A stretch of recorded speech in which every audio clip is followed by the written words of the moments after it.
Not all paint has to be applied with paintbrushes. You can use any number of ways to apply paint onto a surface. It's just a matter of what you need it to look like. Stamping is one of the options.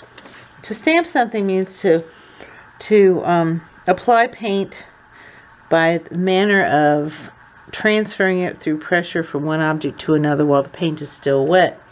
So if I take any number of a variety of objects and paint some paint on them or dip them in, so I could take like a Q-tip and put paint on it, and I could stamp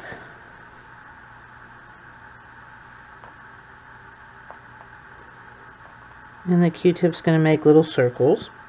Another form of very controlled stippling. I could take a found object. So here I have this bead that has a little circle on the end of it. And if I put paint on the end of this, it's going to have to be somewhat thick. I should be able to get little circles.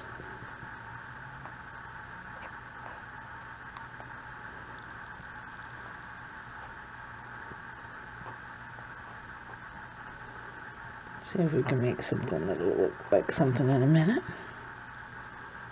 Oops, too much paint. Okay. I can use the end of a paintbrush. I can use a piece of cardboard. One of my favorite things to do is to take a piece of cardboard and put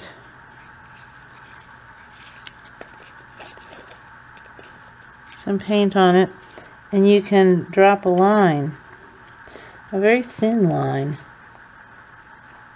It just depends on how thick your cardboard is. You could drop a very thin line with that. Put a little more paint on here. I'll put some paint on the edge of this cardboard here.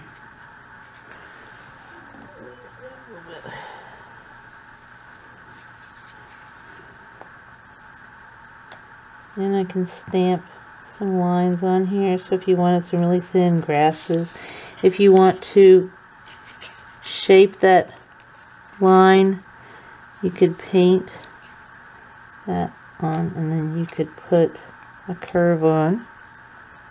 Kind of just depends on what you can imagine it to be.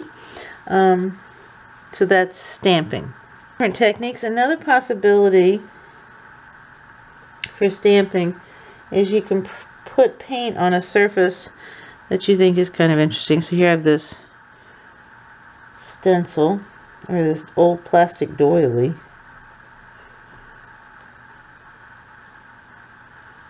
And I'm just going to put some paint on it.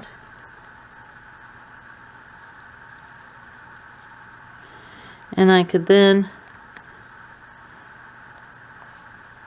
apply pressure.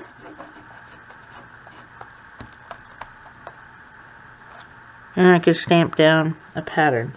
You'd have to look around for things you want. I have a box of materials that you can